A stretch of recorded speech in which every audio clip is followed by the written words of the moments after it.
চিন্তা করলাম, মানুষের মাথায় যদি এই জ্ঞান আল্লাহ দেন, এত জনের জিনিস এত পাওয়ারফুল করে ছেড়ে দেওয়া হয়েছে, ল অফ গ্রাভিটেশন পার হয়ে যাওয়ার পর মাধ্যাকর্ষণ শক্তি শুধু পৃথিবীর নাই, প্রত্যেকটা গ্রহ, প্রত্যেকটা উপগ্রহের আলাদা আলাদা মাধ্যাকর্ষণ আছে। যদি তা না থাকতো, একটার থেকে আর একটা বিচ্ছিন্ন হয়ে পৃথিবীতে লন্ডভন্ড হয়ে যেত। প্রত্যেকটার আলাদা আলাদা মাধ্যাকর্ষণ শক্তি আছে। তো সেই জিনিসটা এভাবে চলে যায়। আল্লাহ রাব্বুল আলামিন তার হাবিবকে নেবেন, আপনার অত চিন্তা কেন? যেটা গেল কেমনে, এটা কি করে সম্ভব? আপনার মাথায় ঢুকবে না, আপনার আমার মাথায় ঢুকবে না। ঢুকবে না বলেই ঘটনার সূত্রপাত আল্লাহ কেমনে করছে সেদিকেই লক্ষ্য করেন। দুনিয়ার মানুষ, তুমি আমার কুদরত তোমার মাথায় ঢুকবে না। সেই জন্য ইসরার ঘটনা বলতে গিয়া রব্বুল আলামিন শুরুই করলেন সুবহানাল্লাযী আসরা বিআবদিহি। সুবহানাল্লাযী, সমস্ত দুর্বলতা অক্ষমতা থেকে মুক্ত সেই সত্তা যিনি তার বান্দাকে ইসরা করিয়েছেন, মেরাজ করিয়েছেন। কল সুবহানাল্লাহি ওয়া বিহামদিহি। সমস্ত দুর্বলতা অক্ষমতা থেকে মুক্ত তিনি পার করে নিয়ে গিয়েছেন। তারপরে মুহূর্তের ভিতরে মহাশূন্য পাড়ি দিয়ে, সেই মহাশূন্য মানে কি? এইখান থেকে সূর্য কত দূরে জানেন না? 9,30,00,000 মাইল দূরে এখান থেকে সূর্য। সেই সূর্য, তারপরে রয়েছে গ্যালাক্সি, মিল্কি ওয়ে, গ্রহ নক্ষত্র, সে যে কত দূরে। যে সমস্ত তারকা, এমন বহুত তারকা আছে যে তারকা সৃষ্টির পর তার আলো পৃথিবীর মাটি আজ পর্যন্ত স্পর্শ করে নাই, অথচ আলোর গতি প্রতি সেকেন্ডে কত মাইল? 1,86,000 মাইল। এই 1,86,000 মাইলের সেকেন্ড, এর মিনিট, এর ঘন্টা, এর দিন, এর সপ্তাহ, এর মাস, এর বছর, এটাকে বলা হয় লাইট ইয়ার, আলোকবর্ষ। সেই তারকা তৈরি হওয়ার পর কত সহস্র সহস্র লাইট ইয়ার চলে গেল, আজও পর্যন্ত সেই তারকার আলো পৃথিবীর মাটি স্পর্শ করতে পারে নাই। তাহলে সেই তারা কোথায়? আল্লাহ রাব্বুল আলামিন তার হাবিবকে চাঁদ, সূর্য, গ্রহ, নক্ষত্র, মহাশূন্য পাড়ি দিয়ে, তারপরে 7 আকাশ পাড়ি দিয়ে সিদরাতুল মুনতাহা পর্যন্ত নিয়ে গেলেন। জোরে কোন সুবহানাল্লাহ। এবার সিদরাতুল মুনতাহা পর্যন্ত যাওয়ার পথে যত ঘটনা ঘটল, সেগুলো আপনারা ইতিহাস থেকে পড়ে নেবেন, ওগুলি বলার সময় আমার কাছে নাই। সিদরাতুল মুনতাহায় যাওয়ার পর হযরতে জিবরাইল বলেন, আর আমি যেতে পারবো না, এটা হলো বিপজ্জনক বর্ডার। আমি যদি আর এক চুল অগ্রসর হই তাহলে আমি জ্বলে পুড়ে ছাই হয়ে যাব, আমার আর যাওয়ার অধিকার নাই। হুজুর সেখানে বসে থাকলেন। জিবরাইল বলে গেলেন, এখান থেকে আপনাকে নেওয়ার কুদরতি ব্যবস্থা হয়ে যাবে। রাসূল দুনিয়ায় ফিরে এসে হযরতে বেলালকে ডেকে বলেছিলেন, বেলাল গো, এমন কি আমল তুমি করো আমারে শোনাও। হযরতে বেলাল বলেন, হুজুর আমার আমল তো সব আপনি জানেন। কয় না, কি করো শোনাও। বেলাল বলেন, হুজুর খাস আমলের মধ্যে এতটুকু আছে যে আমি কখনো বিনা উজুতে থাকি না, যখন উজু চলে যায় উজু করি, আর উজুর ইহতিমামের জন্য 2 রাকাত নফল নামাজ পড়ি। হুজুর বলেন, বেলাল তুমি এই আমল ছাড়বা না, কারণ সিদরাতুল মুনতাহায় হযরত জিবরাইল আমারে যখন ছেড়ে চলে গেলেন, আমার একা একা বড় ভয় লাগতে লাগলো। তখন আমার মনে হচ্ছিল তুমি যেন আমার চতুর্দিকে হাঁটতেছো। আমার ভাইরা, রফরফ নামক বিছানা চলে এলো। কুদরতি এই বিছানায় চড়ে নবীজি আল্লাহ রাব্বুল আলামিনের দরবারে আরশে আজিমে পৌঁছে গেলেন। জোরে বলেন সুবহানাল্লাহ, জোরে বলেন সুবহানাল্লাহ। যেখানে পৃথিবীর কোন মানুষের যাওয়া সম্ভব নয়, গোটা পৃথিবীর মানুষের মর্যাদা আল্লাহ পাক বাড়ায় দিলেন, আরশে আজিমে হুজুরকে নিয়ে গেলেন।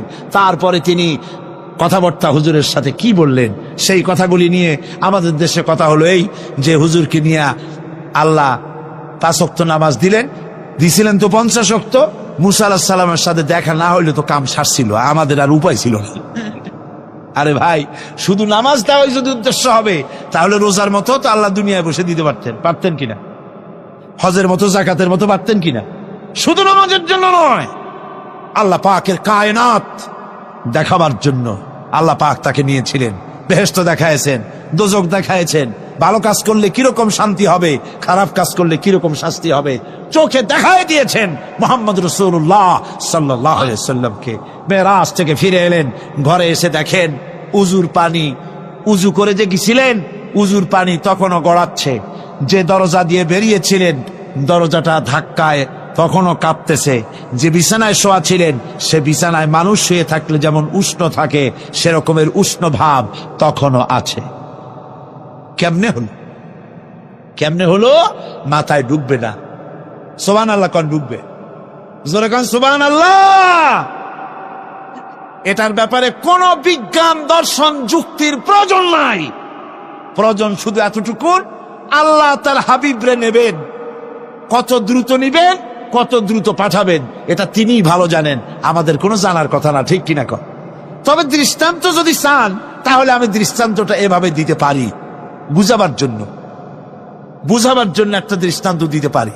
সেটা হলো এই, ধরেন বাংলাদেশে কোনো প্রেসিডেন্ট আসবে, পৃথিবীর যে কোনো দেশের এক প্রেসিডেন্ট আসবে, এটা আসার যখন খবর হয়ে যাবে তখন পত্র পত্রিকায় রুট বলে দেওয়া হয়, এই রুটে রাষ্ট্রীয় মেহমান রাষ্ট্রীয় অতিথি ভবনে আসবেন, এই রাস্তা দিয়ে সাধারণ ট্রাফিক চলাচল বন্ধ থাকবে।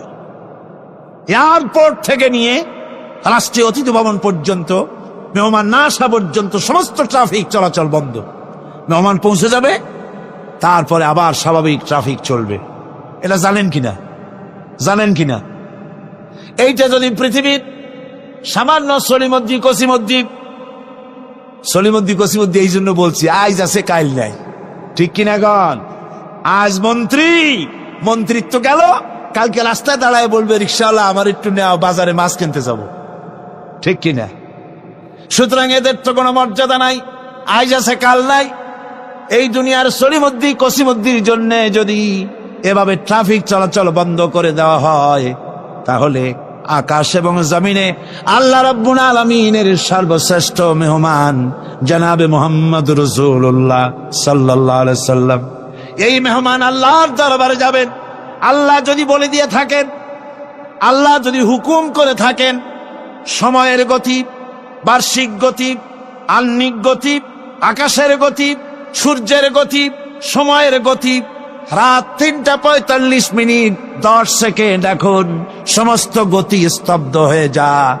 আমার হাবিব আমার দরবার থেকে ঘুরে যখন ঘরে ফিরে যাবেন আবার 3:45 11 সেকেন্ড থেকে শুরু হয়ে যাবি। যদি আল্লাহ এমনটি করে থাকেন তাহলে উজুর পানি গড়াতে দেখা আর দরজা কাঁপতে দেখা অসম্ভব। জোরে বলেন অসম্ভব। এটা আমি একটা দৃষ্টান্ত দিলাম মাত্র। আসলে আল্লাহ পাক করিয়েছেন তার হাবিবকে, কোন কাইফিয়াতে কিভাবে নিয়েছেন আল্লাহ নিয়েছেন তার হাবিবরে। আপনার চিন্তা করার কোনো দরকার নাই, ঘুম নষ্ট করে দরকার নাই। আল্লাহ তার হাবিবকে মেরাজ করিয়েছেন। জোরে কোন সুবহানাল্লাহ, চিল্লায় কোন সুবহানাল্লাহ। ভাইরা আমার, নবীজি মেরাজ থেকে ফিরে এলেন, এবার আসল দায়িত্ব এসে গিয়েছে। মেরাজের পরই মদিনা মুনাওয়ারায় রাসূলুল্লাহ হিজরত করলেন। এই হিজরতের পর আল্লাহর নবী মদিনা শরীফে এসে ইসলামী স্টেট কায়েম করে দিলেন। আজ নবী প্রেসিডেন্ট হয়ে গেছেন। জোরে কোন সুবহানাল্লাহ, জোরে সরে বলেন সুবহানাল্লাহ। আমার বন্ধুগণ, নবীজির টুপি সুন্নত, নবীজির টুপিটা মাথায় লাগাই। নবীজি মিষ্টি পছন্দ করতেন, মিষ্টি সুন্নতটা পছন্দ করি। নবীজি কদু খাইতেন, কদু খাওয়া সুন্নতটা পছন্দ করি। নবীজি চোখে সুরমা লাগাতেন, সুরমা লাগানোর সুন্নত পছন্দ করি। কিন্তু নবীজি রাষ্ট্র দখল করে প্রেসিডেন্ট হয়েছিলেন আর আল্লাহর দ্বীন কায়েমের জন্য তায়েফে যে রক্ত দিয়েছিলেন সেটাও যে সুন্নত। আবার ওহদে যে দামদার মোবারক শহীদ হয়েছিল সেটাও যে সুন্নত। মা বাপের জায়গা জমি ঘর বাড়ি ছেড়ে দিয়ে হিজরত করেছিলেন। এই সুন্নত বড় কঠিন, এই কঠিন সুন্নতের কাছে মুসলমানের পাওয়া যায় না। তামিম আদ-দারিমি বলেন আমরা দাজ্জাল দেখেছি। রাসূল বলে কেমন দেখেছো? দেখলাম। ওনারা বলে আমরা দেখেছি সে শিকল দ্বারা বাঁধা, হাতে পায়ে শিকল, হাত পায়ের নিচ দিয়ে উঠাইয়া কাদের সাথে শিকল দ্বারা হাত বাঁধা, কিন্তু প্রচন্ড শক্তি এক লাফ দেয় আকাশে উঠে, আবার লাফ দেয় নিচে নামে। আমাদেরকে দেখে জিজ্ঞেস করলো তোমরা কারা? আমরা বললাম আমরা মদিনার মানুষ। জিজ্ঞেস করলো দাজ্জাল মদিনায় কি মোহাম্মদ এসেছে? আমরা বললাম এসেছে। দাজ্জাল বলল পৃথিবীতে যাওয়ার আমার সময় হয়ে যাচ্ছে, আমি পৃথিবীতে আসব। তামিমাদ দারমি বলেন আমরা 30 জন লোক ছিলাম সাগরের মাঝখানে, এই দ্বীপের মধ্যে দাজ্জালকে পাইয়া তারে আমরা জিজ্ঞেস করলাম তুমি পৃথিবীতে কখন যাবা? সে বলল 3টা আলামত প্রকাশ পাইলে পৃথিবীতে আমি যাব। 1 নম্বর আলামত হলো ইরাকের মধ্যে একটা বিল আছে, তাবারিয়া বিল। এই বিলের মধ্যে পানি থাকবে না। ঠাকুর মাজদুলির গল্প না, মুসলিম শরীফের হাদিস। জোরে বলি আল্লাহু আকবার। বুঝেন কথা? ইরাকের মধ্যে একটা নদী আছে, তাবারিয়া নদী। ওই নদীর মধ্যে যখন পানি থাকবে না, জর্দানে একটা ঝর্ণা আছে, বাইসান জর্দানে একটা ঝর্ণা আছে, জুগারের ঝর্ণা। ওই ঝর্ণায় আগে এত পানি হতো যে পানি দ্বারা আশপাশের মানুষ চাষাবাদ করত। দাজ্জাল বলল ওই ঝর্ণার মধ্যে যখন পানি থাকবে না তখন আমি পৃথিবীতে যাব। আগে পানি দ্বারা, ঝর্ণার পানি দ্বারা মানুষ চাষাবাদ করত, এখন বালতি ফেলে রাখলো, সারাদিন 1 বালতি পানি ওঠে না। 3 নম্বর আলামত বলল ফিলিস্তিন এলাকায় একটা খেজুরের বাগান আছে, এটাকে বলে বাইসানের খেজুরের বাগান। আগে ওই খেজুরের বাগানের খেজুর সারা দুনিয়াতে যাইতো। কথা কন না কা? আমি 2013 সালে যখন 3য়-বারের মতো হজে গেলাম, তো সৌদি আরবের NSA এর একজন পুলিশের অফিসার আমাকে দাওয়াত করলেন, বাসায় নিয়ে আমারে খাইতে দিলেন প্রথম খেজুর। বললেন দোয়া কইরো। আমি বললাম তোমার ছেলে মেয়ে কয়জন? কয় আল্লাহ দিলে 26 জন। তার কি দোয়া করতাম? দোয়ার বাকি আছে নাকি? কতজন? আমার সামনে এমন খেজুর দিল, বললাম এই খেজুর তো সৌদিতে পাওয়া যায় না। এই পুলিশ অফিসার ইব্রাহিম বললেন আমার এই খেজুর গুলি ফিলিস্তিনি বন্ধু আমার জন্য পাঠাইছে। একটা খেজুর খাইলে মনে হয় পেট ভরে যায়, ক্যালোরি এত বেশি। ওই বাইসানের খেজুরের বাগানে অনেক খেজুর হতো, কিন্তু ইসরায়েল হামলা করে বাগানটা নষ্ট করে ফেলেছে, সেই জন্য এখন আর তেমন খেজুর হয় না। দাজ্জাল বলল 3টা আলামত শোনো। মুসলিমের বর্ণনা, বাইসানের খেজুরের বাগানে খেজুর থাকবে না, জুগারের ঝরনায় পানি থাকবে না, তাবারিয়া বিলের ভিতরে পানি থাকবে না যখন, তখন পৃথিবীতে যাওয়ার আমার সময় হয়ে যাবে। দাজ্জাল কিন্তু কোরআন আসতেছে, আসবে, ইমাম মাহদিও আসতেছে, ঈসা নবী আসতেছে। আল্লাহু আকবার, আল্লাহু আকবার। বিশ্বের মুসলমানদের নেতৃত্ব দিবেন ঈসা নবী, নিজ হাতে দাজ্জাল জবাই করবেন। সুবহানাল্লাহ। ঈসা নবী বিশ্ব শাসন করবেন 40 বছর আল্লাহর কোরআনের আইনে। ওই সময় আমেরিকার ট্রাম্প থাকবে না, ইসরায়েলের নেতানিয়াহু থাকবে না, এই ভারতের মোদি থাকবে না। ঠিক কিনা বলো? ঠিক কিনা? চীন থাকবে না, সারা বিশ্ব হবে এক দেশ, শাসক হবে একজন, সারা পৃথিবীতে শুধু কালেমার আওয়াজ, কোরআনের আওয়াজ, সারা দুনিয়া চলবে আল্লাহর আইনে। আর তখন জমিনে আল্লাহ এত বরকত দিবেন, ওয়ালাউ আন্না আমানু আহলাল কুরা লাফাতাহনা আলাইহিম বারাকাতিম মিনাস সামা। সুসংবাদ শোনা যায় যদি ওই সময় বেঁচে থাকেন, যদি বেঁচে থাকেন তখন দেখবেন জমিনে এত বরকত হয়েছে, একটা গাভীর দুধ পান করে 1 গ্রামের মানুষও শেষ করতে পারে না। একটা ডালিম ফল খেয়ে 1 এলাকার মানুষ শেষ করতে পারবে না, এত বরকত হবে। 100 মাইল আপনি দৌড়াবেন, 100 মাইল আপনি হাঁটবেন যে 1 টাকা জাকাত দেব, কেউ জাকাত নেবে না।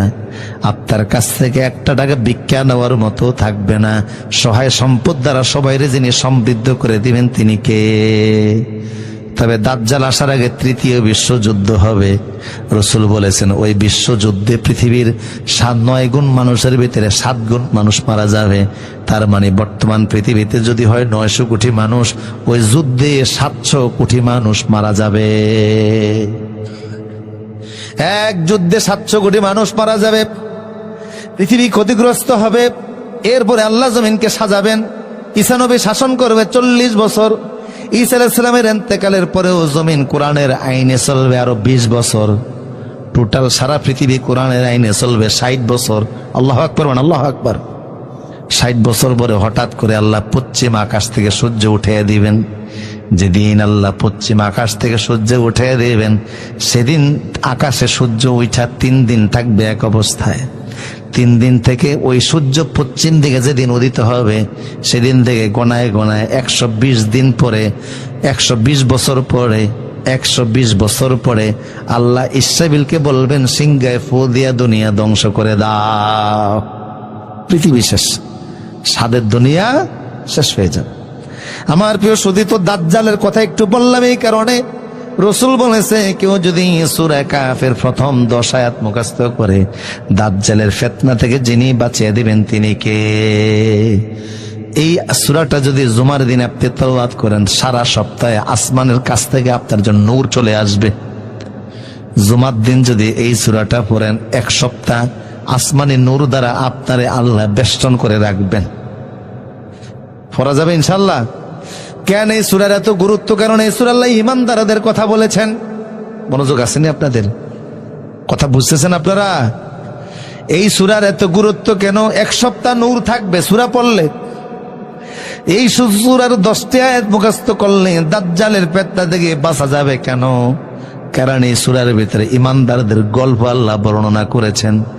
আল্লাহ বয়ান করেছেন ওই ঈমানদারদের মতো তোমাদের ঈমানটা যদি বানাও তাইলে দেখবা নূরের অভাব হবে না, নিয়ামতের অভাব হবে না, জান্নাতি বাড়ির অভাব হবে না। কারা সেই ঈমানদার? কেন আল্লাহ তাদের কথা আনলেন? এই যুবকদের ঈমানদারদের ঘটনা ঘটেছে আজ থেকে প্রায় 6000 বছর পূর্বে। কয় হাজার? দেশটা হলো বর্তমান জর্দান দেশ। জর্দান দেশে ওই সময়ে 6000 বছর আগে একটা জালিম সরকার ছিল। জালিম সরকারের নাম ছিল দাকিয়ানুস। সে ছিল মুশরিক, কাট্টা মুশরিক, জালিম। এত বড় জালিম ছিল, সে আইন করেছে আমার দেশের যত জনগণ আছে সবাই মিলে মূর্তির সামনে বাধ্যতামূলক মাথা নত করা লাগবে। কিন্তু 6 জন যুবক বলল দেশের বাচ্চা যতই আইন করুক না কেন, ব্যক্তির চাইতে দল বড়, দলের চাইতে দেশ বড়, দেশের চাইতে ঈমান বড়। সারা দেশের মানুষ শিরিক মেনে নিল, আমরা 6 জন যুবক প্রয়োজনে জীবন দিব, তারপরও ঈমান দিব না। আল্লাহু আকবার। আল্লাহ বলেন ইন্নাহুম ফিতয়াতুন আমানু বিরাব্বিহিম ওয়াজিদনাহুম হুদা। এদের ভিতরে ঈমানটা এত বৃদ্ধি পেয়েছিল, গোটা দেশ একদিকে, 6 জন যুবক আরেক দিকে। ঠিক কিনা বলেন? ঠিক কিনা বলেন? সারা দেশবাসী, দেশের বাচ্চা সহকারে একদিকে, 6 জন আরেক দিকে। সবাই হলো মুশরিক, জাহান্নামী। 6 জন যুবক হলো জান্নাতি, ঈমানদার।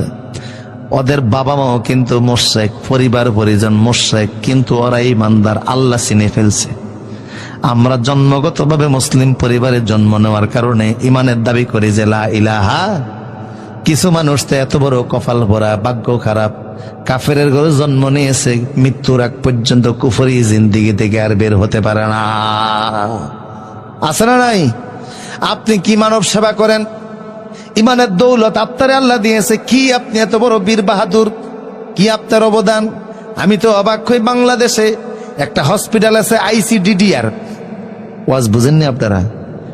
বাংলাদেশে একটা হসপিটাল আছে, নাম হলো ICDDR।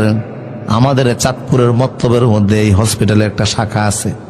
সারা বাংলাদেশে যত সরকারি হসপিটালে আপনি চিকিৎসা নেবেন অন্তত 5 টাকা হলেও একটা বিল আছে না নাই?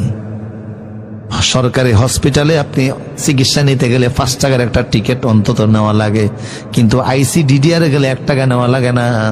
এমন বাংলাদেশে শুধু 1 জায়গায় নয়, 4 জায়গায় আছে। শত শত ডাক্তার।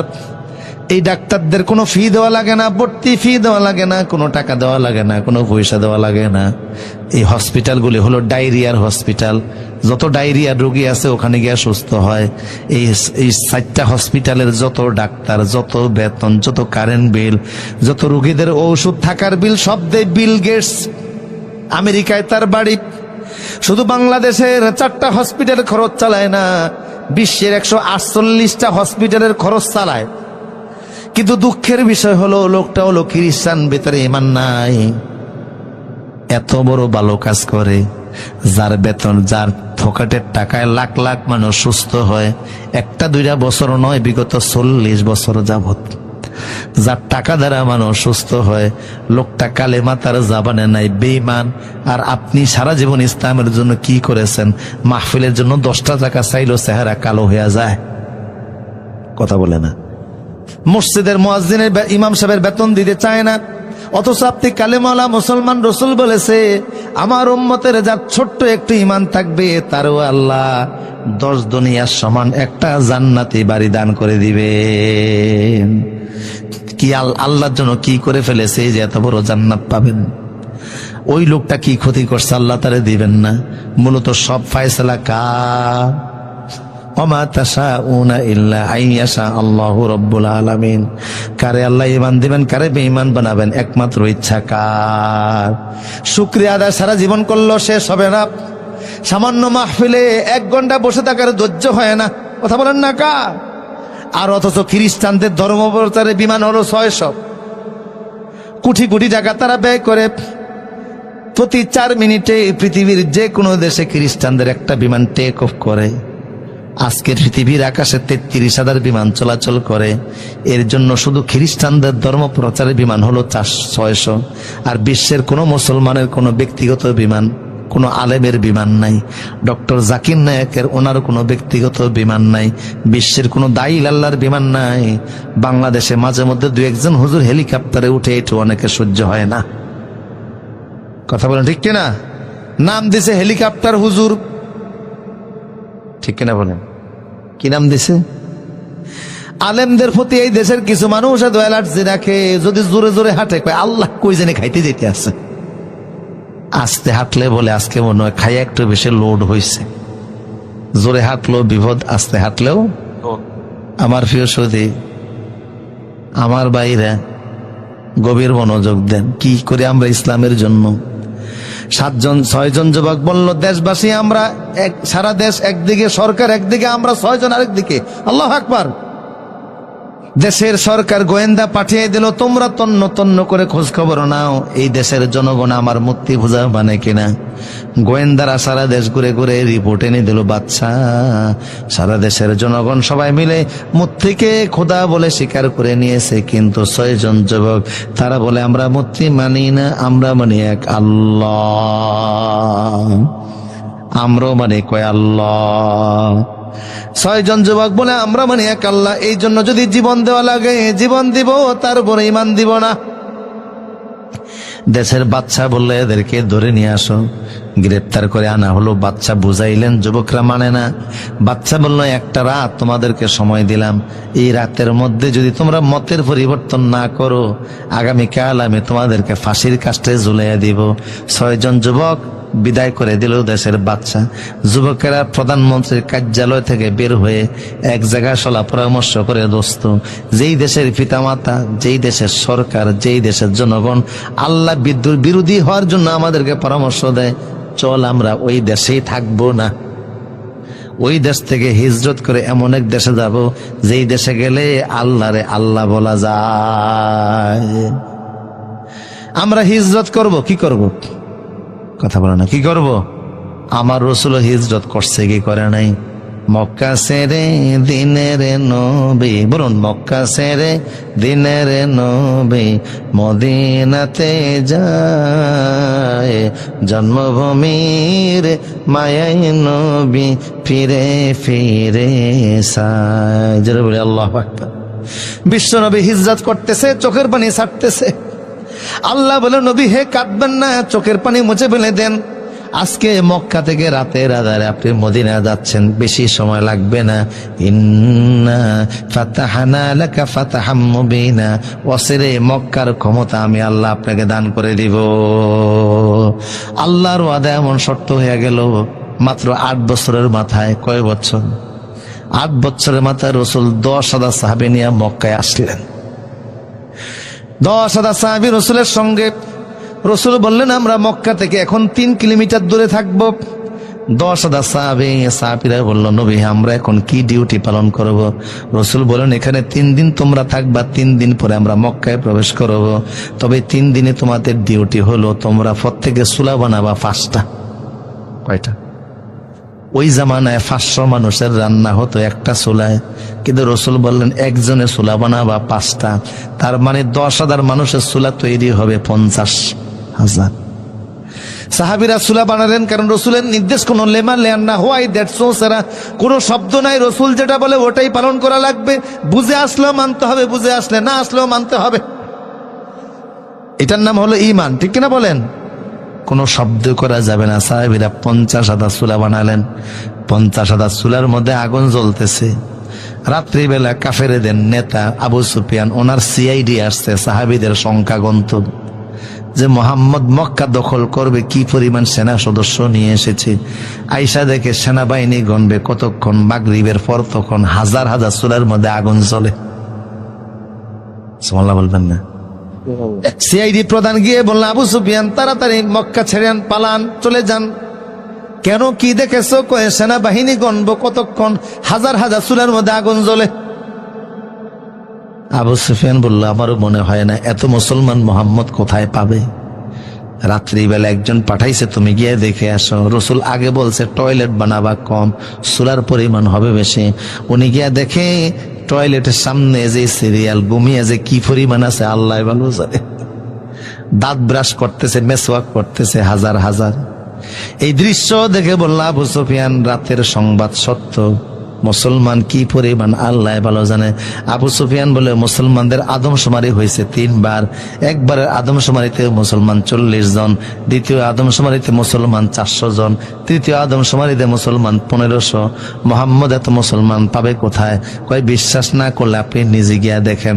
আবু সুফিয়ান এমন ভয় পাইছে, এবার মক্কা ছেড়ে পলায়া জেদ্দা চলে গেছে। কোথায় আসছে? মুসলমান যদি ঠিক মতো হুঙ্কার দেয়, কোন কাফের মুশরিক ইসলাম বিদ্রোহী জমিনে টিকবে দূরের কথা, পালাবার গর্ত খুঁজে পাবে না। এই হিন্দুস্তান আমাদেরকে নিয়ে যতই বাড়াবাড়ি উস্কানিমূলক কথা বলো, তিতুমিরের সন্তানেরা বাঁশের কেল্লা নিয়ে নামলে কচ্ছপ খাওয়া জাতির হুশও থাকবে না। জেদ্দায় চলে আসছে। জেদ্দায় আসার পরে বলল, জেদ্দায় পালিয়া কি হবে? যে মোহাম্মদ মদিনা থেকে মক্কায় আসছে 400 কিলোমিটার পথ অতিক্রম করে, ওনার জেদ্দায় আসতে বেশি সময় লাগবে না, কারণ মক্কা থেকে জেদ্দা 120 কিলো। বলল, তাহলে কোথায় যাব? কয়, ভারতে চল। কিভাবে ভারতে যাব? সাগর পাড়ি দিব। কিভাবে? কয়, ওই যে ফালতোলা জাহাজ আছে, ফালতোলা জাহাজের মধ্যে ওইটা, জাহাজ যখন চালাইছে ভারতের দিকে আসবে। লোহিত সাগরের কোনাটা পাড়ি দেওয়ার পরে আল্লাহ তুফান শুরু করে দিছে।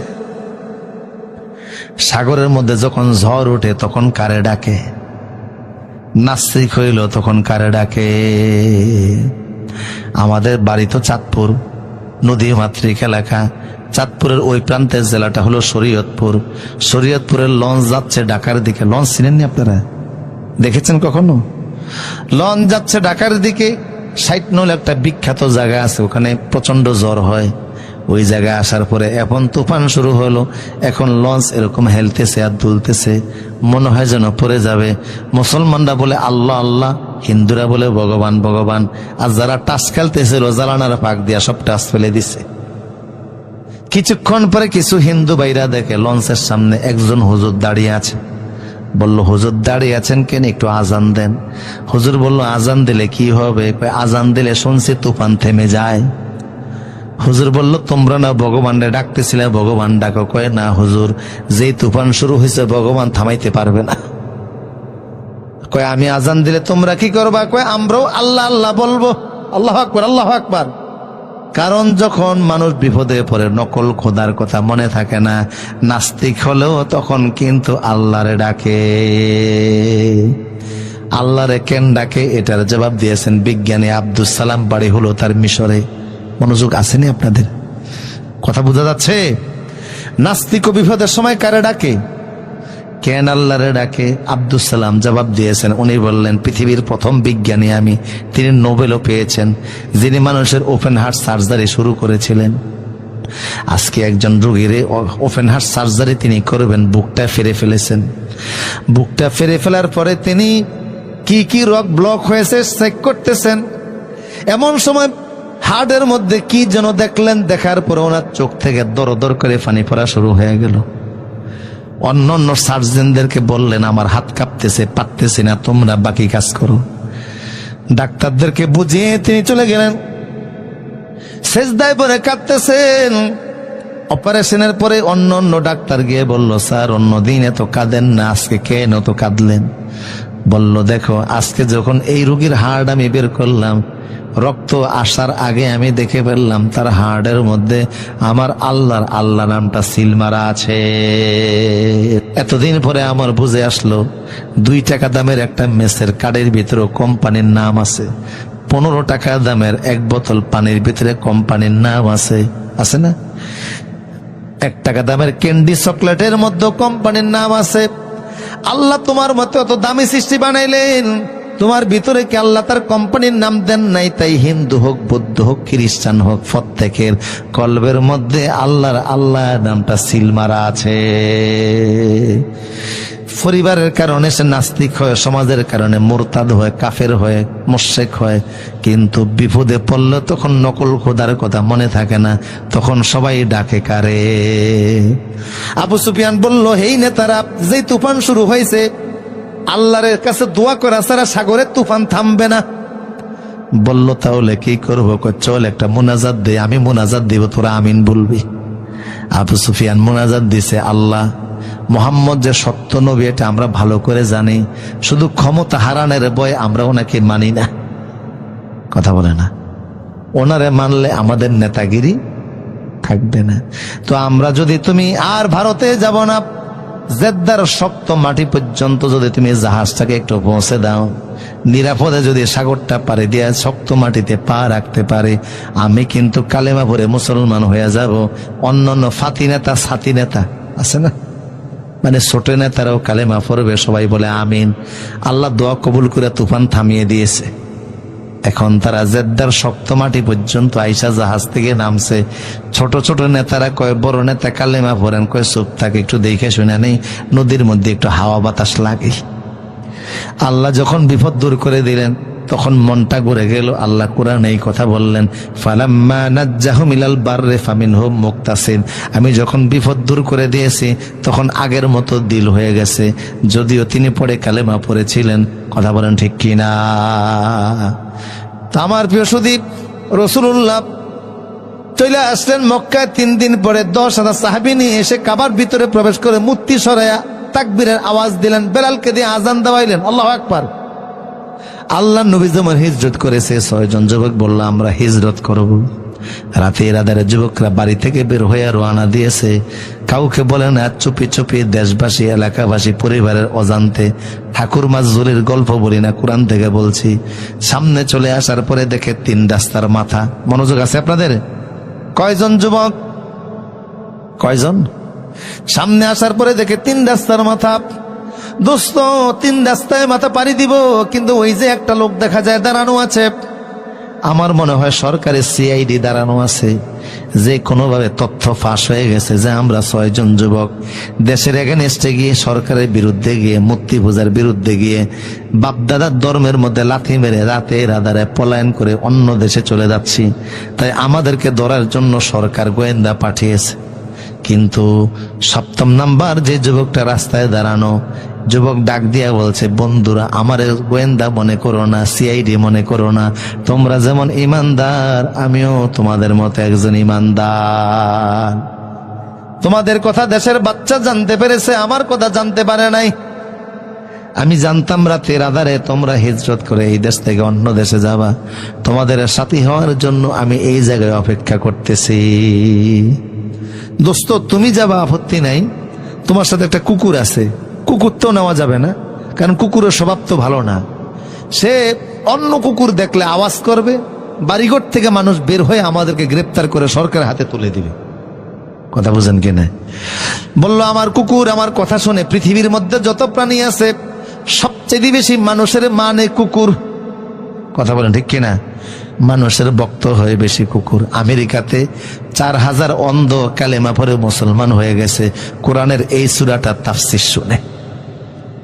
সুবহানাল্লাহ বলবেন।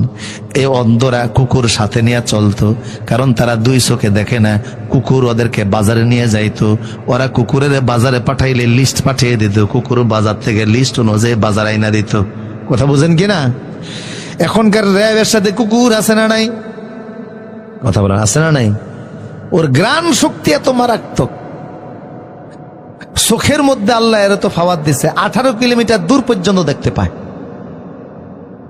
ওর জ্ঞান শক্তি এত বেশি, মাটির নিচে বোমা থাকলেও তার রাডারে ধরা পড়ে যায়। এমনি এমনি আল্লাহ কুকুরের কথা কোরআনে সূরা কাফে তুলে ধরেন নাই। 4000 অন্ধ কালেমা পড়ে একসাথে মুসলমান হয়েছে। কেন হয়েছে সেই কথা পরে বলছি। আমার প্রিয় সুদীপ, লোকটি বলল, কুকুর আমার কথা শুনে এই সোনা মানিক বাড়িতে যা। অন্যদিন ইশারা করলে কথা শুনে, আজকে বাড়ির দিকে মুখ ফিরায় না। যুবকের মেজাজ খারাপ হয়ে গেল, সময় নষ্ট হচ্ছে। বারবার বাড়ির দিকে ইশারা করে যায় না। যুবকরা হাঁটলে কুকুর হাঁটে, যুবকরা থেমে গেলে কুকুর থেমে যায়। মেজাজ খারাপ হয়ে গেল, জঙ্গল গিয়ে একটা বাঁশের কঞ্চি কেটে এনে কুকুরের মাথার উপর আঘাতের পরে আঘাত করে। কুকুর আঘাতগুলি সহ্য করে বাড়ির দিকে মুখ ফিরায় না। এক পর্যায়ে কুকুর আল্লাহর দিকে, আসমানের দিকে তাকে একটা আওয়াজ দিছে, আল্লাহ, ও আল্লাহ, তোমার বন্ধুরা আমার দুশ্মন মনে করে, অথচ আমি এদের উপকার করব, ক্ষতি করব না। ওরা মনে করেছে আমি ওদেরকে চিনি না। আমরা তোমার মাখলুক, তোমার যেমন চিনি তোমার বন্ধুদেরকেও চিনি। জবানটা খুলে দাও, একটু কথা বলি। আল্লাহ কুকুরের জবান খুলে দিলেন। আল্লাহ আকবার, আল্লাহ আকবার। আল্লাহ পারে কি না? কুকুরের জবান খুলে গেল। কুকুর বলছে, দোস্তরা আমারে শত্রু মনে করো না, ডিস্টার্ব দিব না, পারলে উপকার করব, না পারলে আমার দ্বারা কোনো ক্ষতি হবে না।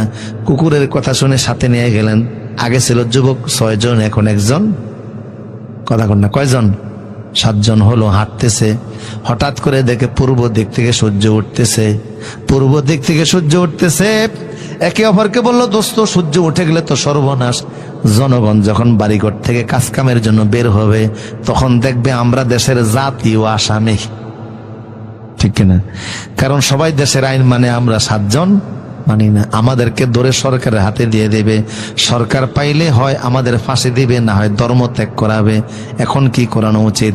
7ম নাম্বার যুবকটা বলল, টেনশন নাই, এখানে একটা পাহাড় আছে, ওই পাহাড়ের মধ্যে চলো আমরা চলে যাই। এখন তো সকালবেলা, সকাল 4টা বাজে, এখন থেকে সন্ধ্যা 6টা পর্যন্ত আমরা এখানেই থাকবো। এখান থেকে সন্ধ্যা 6টার পরে আবার আজকে রাতের মতো বের হইয়া হিজরত করে এই দেশ ছেড়ে অন্য দেশে চলে যাব। পরামর্শটাকে ভালো মনে করে 7 জন যুবক গিয়ে গুহার ভিতরে প্রবেশ করেছে। এই এতক্ষণ পরে আল্লাহ নিজে ওয়াজ শুরু করছে। আল্লাহু আকবার বলেন। আল্লাহ ওয়াজ শুরু করছে, রাসূল শুনছে, তাই আজকে আমরাও শুনতেছি। ইযে আওয়াল ফিতিয়াতু ইলাল কাহফি ফাকালু রব্বানা আতিনা মিন লাদুনকা রাহমাতাও ওয়া হাইয়্যি লানা মিন আমরিনা রাশাদা। জোরে জোরে বলি আল্লাহু আকবার। 7 জন যুবক গুহায় প্রবেশ করে আশ্রয় নিল গুহার ভিতরে। একে অপরকে বলছে, দোস্ত, সারা রাত আমরা হেঁটেছি, দুশ্মনের ভয়ে, ইমান হারানোর ভয়ে, ইমান রক্ষার জন্য হিজরতের নিয়ত করে বাড়িঘর ছেড়েছি। সকাল হয়ে গেলে দেশের জনগণ দেখে ফেলবে, সেই ভয়েতে গুহার ভিতরে প্রবেশ করেছি।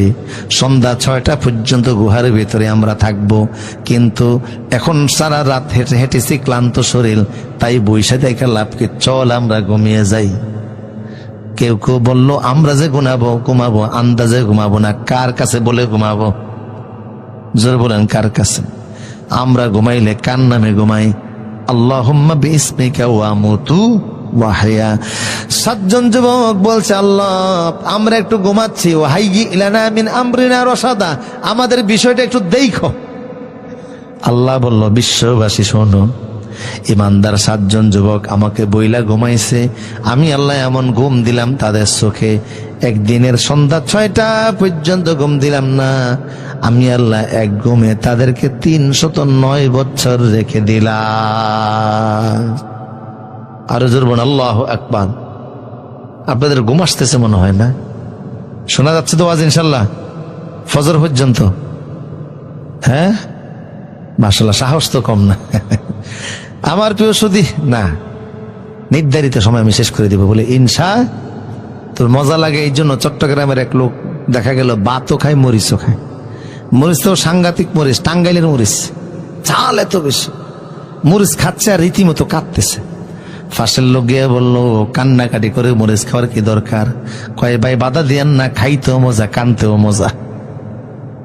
তো ওয়াজ শোনার মধ্যে একটা মজা আছে না নাই? কারণ এটা তো আল্লাহর কোরআন, গাজী গালুর পুঁতি না, ঠাকুর মাজুরির গল্প না, ঠিক কিনা? আল্লাহ বললেন এক ঘুমে কত বছর? জোরে বলুন।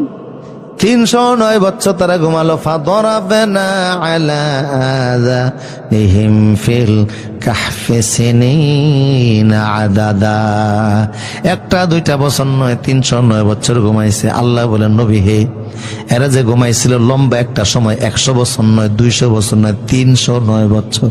এই যে লম্বা সময় ঘুমাইছে, আমি আল্লাহ এদেরকে দেখলাম ওরা যখন ঘুমিয়েছে, এরা তো ইমানদার, ইমানদারদের প্রতি আমার কত মায়া দেখুন। ওয়াতারাশ শামসা ইযা তালাআত তাযাউরান কাহফিহিম যাতাল ইয়ামিন। সূর্য যখন উদিত হয় আমি আল্লাহ দেখলাম আমার ইমানদারদের গায়ের ভিতরে সূর্যের তাপ লাগে। সূর্যকে বলে দিলাম, সূর্যরে তোমার চলার জন্য একটা নির্দিষ্ট কক্ষপথ আছে, আছে না নাই? সূর্য তুমি তোমার রাস্তায় চলো, কক্ষপথে চলো, এটা ঠিক, কিন্তু আমার ইমানদাররা ঘুমিয়ে আছে, তাদের চেহারার মধ্যে তুমি যখন উদিত হও, সকালবেলা যখন উদিত হও, তোমার আলো আমার ইমানদারদের গায়ে লাগে, এটা আমি আল্লাহ সহ্য হয় না।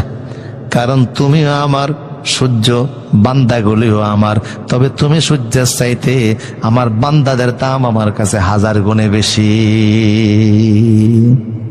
তুমি সূর্যকে বানিয়েছে আমার বান্দার খেদমতের জন্য। আল্লাহু আকবার। কাজেই তোমার তাপের মাধ্যমে আমার ইমানদাররা কষ্ট পাবে, এটা হতে পারে না। উদিত হওয়ার সময় তুমি ডান দিকে পাশ কেটে যাবা, আমার ইমানদারদের গায়ে তাপ দিবে না। বানিয়ে বলতেছে না কোরআনের আয়াত। আপনারা সবাই জানেন, সায়েন্সের ছাত্র যারা, সূর্যের একটা নির্দিষ্ট কক্ষপথ আছে, আছে না? অকুল্লুম ফি ফালাকি ইয়াসবাহুন। প্রবল গানী হইবে যাহারা, আপন মনেতে বুঝিবে তাহারা।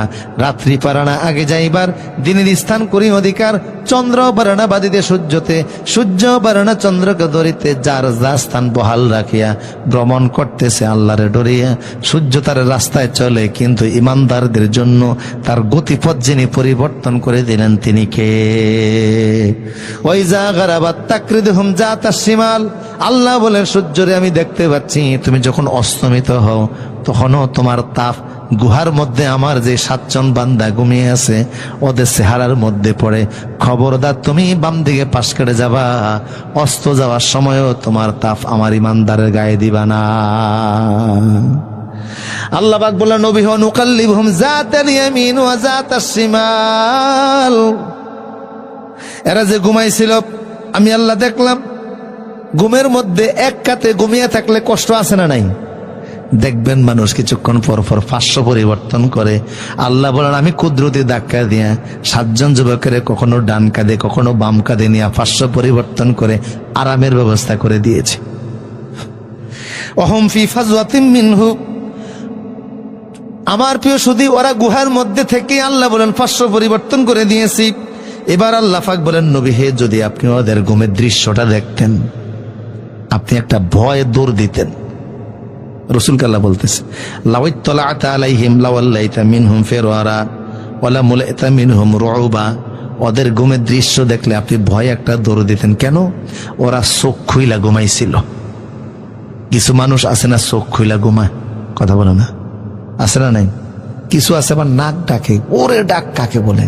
নাকের ডাকে ট্রেনের ইঞ্জিন ফেল। আগে রাত্রে ওয়াজ করে বরিশালের লঞ্চে চাঁদপুর আসতাম, তো ডেকে যারা শুয়ে থাকতো দেখতাম হাই রে নাকের ডাক।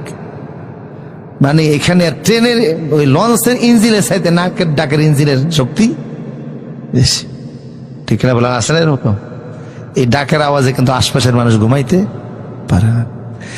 ওরা ঘুমাচ্ছিল চোখ খুলে খুলে। আল্লাহ পাক বলেন নবী হে, ওদের ঘুমের দৃশ্য দেখলে আপনি ভয়ে দৌড় দিতেন। চোখ খুলে ঘুমাচ্ছিল। আল্লাহ পাক বলছেন নবী হে, এবার কুকুরের ঘটনাটা শুনুন। ও কালবুহুম বাসিতুন যিরাইহি বিল ওয়াসিদ। কুকুরটা পাহারাদার গেটম্যান হিসাবে গেটের মধ্যে দাঁড়িয়ে গেছে। এই যে 309 বছর এদের খাবারগুলি দিয়েছেন ঘুমের মধ্যে কে? রিজিক নসিবে থাকলে ঘুমের মধ্যে রিজিক খাওয়া যায়, আর রিজিক নসিবে না থাকলে রান্না করার পরেও মুখে দেওয়া যায় না। ফাঁসি ওয়াকাশ শেখ হাসিনার ভাইয়ের জন্মদিন ছিল, খাবার রান্না করেছে মুরগি পোলাও, রান্না করেছে রূপালী ইলিশ, বড় মজাদার রান্না, কার্যালয়ের রান্না। কিন্তু বেলা 11টায় সেনাপ্রধান গিয়ে বলল, খাবার খাওয়া দূরের কথা, হাতও দেওয়া যাবে না। কয়েক কেন কয় আর মাত্র 45 মিনিট। কথা কন না কা? কিছুক্ষণ পরে ছেলেরা গিয়ে ভিতরে প্রবেশ করে খাবারগুলি খাচ্ছে। শুধু খায় না, জিলের মাছগুলিও দইরা নিয়ে আসছে। বলে, আফা আপনি কোথায় আছেন? আমরা খাচ্ছি, আরাম পাচ্ছি। রান্না করলো কে আর খায় কে? রিস্কের মালিক কে? 7 জন যুবক গুহার ভিতরে ঘুমাইছে। 309 বছর আল্লাহ ওদেরকে ঘুমের মধ্যে খাওয়াইছে। রিজিক কোন নেতার হাতে নয়, রিজিক সরকারের হাতে নয়। রিজিক কার হাতে? কার হাতে? তবে সুষম বন্টনের অভাবে কষ্ট হয় মানুষের, সেটার জন্য যারা দায়িত্বশীল তারা দায়িত্ব নেবেন, তাদেরকে আল্লাহ ছাড়বেন না। দ্রব্য মূল্য যারা সিন্ডিকেট করে উঠিয়ে রাখে ওদেরকে আল্লাহ ছাড়বেন না। রমজান মাস উপলক্ষে যারা জিনিসপত্রের দাম বাড়ায় ওদেরকেও কিন্তু আল্লাহ ছাড়বে না।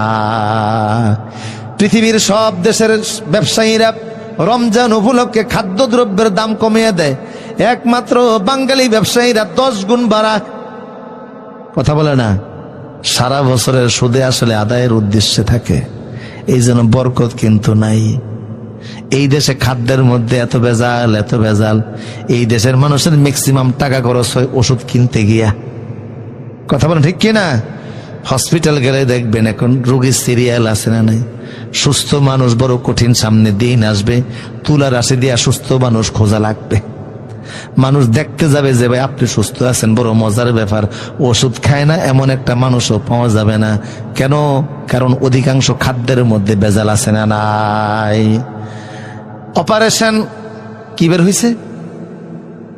আরে কথা বলে, এটা অপারেশন বের হয়েছে না কি? হ্যাঁ, ডেভিল, হ্যাঁ ডেভিল হান্ট, ডেভিল হান্টিং শুরু হয়েছে।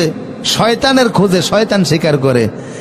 সবচাইতে বেশি খোঁজার দরকার যারা খাদ্যের ভিতরে বিষ মেশায়া মানুষকে নীরবে হত্যা করে। কথা বলে ঠিক কিনা? এদেরকে খোঁজার দরকার, শাস্তি দেওয়ার দরকার। কেমিক্যালের মধ্যে শুধু কেমিক্যাল নাই, আর সব খাবার কি আছে? কোনো না কোনো পয়জন আছে, বিষ আছে। কথা বুঝতেছেন কিনা? আমার প্রিয় সুদীপ, 7 জন যুবক ঘুমাইছে কত বছর? যারা বলেন, এবার আল্লাহ সিদ্ধান্ত নিলেন ওদেরকে ঘুম থেকে উঠাবেন। ঘুমাইছিল সকালবেলা ফজরের সময়, আল্লাহ ঘুম থেকে উঠাইছে সন্ধ্যা আসরের সময়, সূর্য ডুবে ডুবে এই অবস্থায়। তো ওয়াকাযালিকা বাআসনাহুম লিয়াতাসাআলু বাইনাহুম। 309 বছর বেলা ঘুম থেকে উঠাইছে, চোখ কসলাইতেছে, এই উঠস থেকে ওঠ, কোরামরি দিতেছে। এক পর্যায়ে চোখ খুইলা তাকিয়া দেখে একজনের দাড়ি গিয়ে আরেকজনের ফেটের সাথে ফেস লাগছে। 309 বছর তো কাটাকাটি ইষ্ট। কথা বুঝেন না? হাতের নখ এত লম্বা হয়েছে। একজন আরেকজনকে বলে, ক্বালা কাম লাবিসতুম, দোস্ত কতক্ষণ ঘুমিয়েছ? ক্বালা ক্বাইলুম মিনহুম কাম লাবিসতুম, কতক্ষণ ঘুমিয়েছ? ক্বালু লাবিসনা ইয়াওমান আও বা'দা ইয়াওম। কেউ বলে অর্ধেক দিন, কেউ বলে আধা দিন ঘুমাইছি। অন্যরা বলল, আন্তাজে কথা বলিও না, আল্লাহু আ'লামু বিমা লাবিসতুম, আল্লাহ ভালো জানে কতক্ষণ ঘুমিয়েছ। সবচেয়ে বড় কথা, খিদা লেগেছে খাবার আনো, খিদা লেগেছে খাবার আনো। 309 বছর ঘুমিয়েছিল, কোনো খিদা লাগে নাই।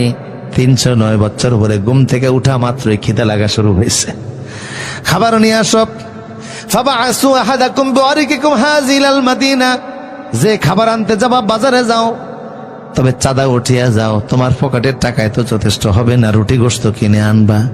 তবে খাবার কেনার সময় লক্ষ্য করবা, হিন্দুর দোকান থেকে অমুসলিমের দোকান থেকে আনবা না, কারণ তারা গরু ছাগল জবাই করে, আল্লাহর নামে করে না। ফালিয়াংজুর আইয়ুহা আসকাতু আমান, হালাল খাদ্য দেখে আনবা। আমরা মুসলমান হারাম খাবার খাইতে পারি না। তো যিনি বাজারে গেছে খাবার আনতে, গুহা থেকে বের হয়ে সামনে আসার পরে দেখে রাস্তা চিনে না। কিরে, সকালবেলার রাস্তা বিকালে এত পরিবর্তন। ওরা মনে করেছে যেই দিনের সকাল সেই দিনের বিকাল। কথা বুঝতেছেন কিনা? আসলে কি সেই দিনের বিকাল না 309 বছর পরে। কিরে, রাস্তা চিনি না কেন? পাশে দেখে এক লোক ছাগলের খুঁটে গাপতেছে। বুঝেন, ছাগলের খুঁটি মাটির নিচে গোপন করতেছে।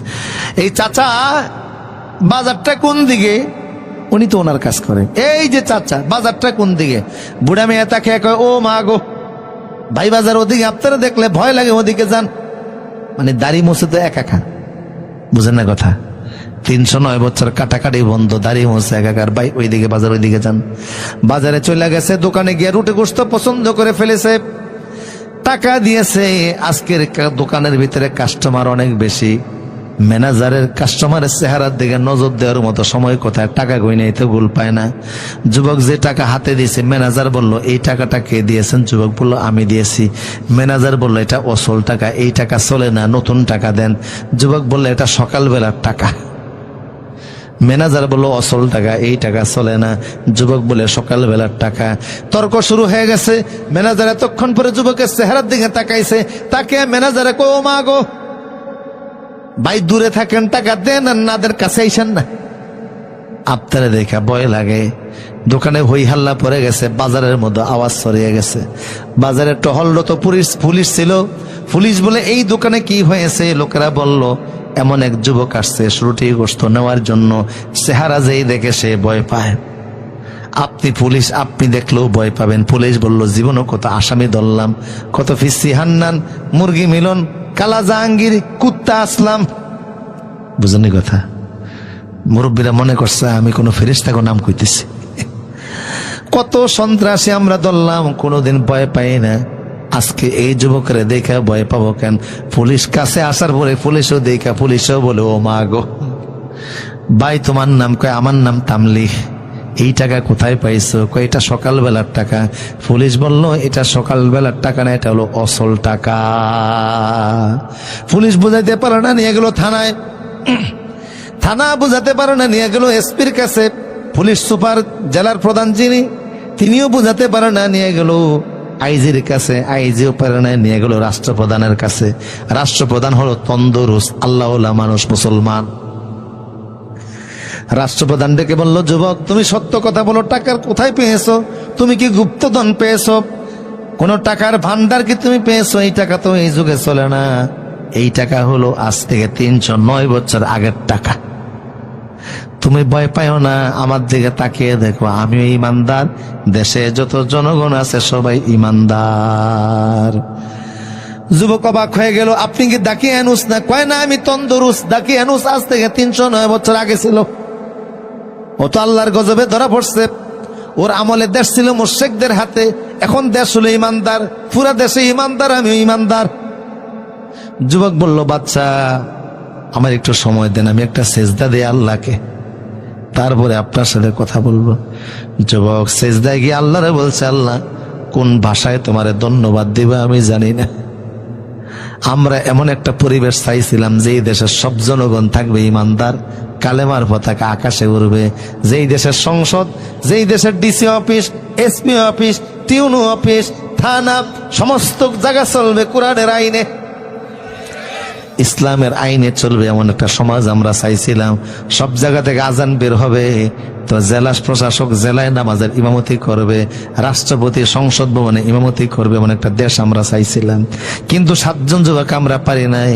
তুমি আমাদেরকে ঘুম পাড়াইয়া কৌশলে 309 বছর ঘুম পাড়াইয়া ওই সময়ের ভিতরে আমূল পরিবর্তন ঘটাইয়া জালিমদেরকে বিদায় করে ইমানদারদের সমাজ তৈরি করে আবার ঘুম থেকে উঠাইয়া ওই দৃশ্য দেখার ব্যবস্থা করে দিয়েছ। কোন ভাষায় তোমারে ধন্যবাদ দিব জানা নাই রে আল্লাহ। জোরে বলি আল্লাহ, আওয়াজ দিয়ে বলি আল্লাহু আকবার। কোন ভাষায় তোমারে ধন্যবাদ দিব আল্লাহ, এটা আমাদের জানা নাই। যুব সমাজ, আমার প্রিয়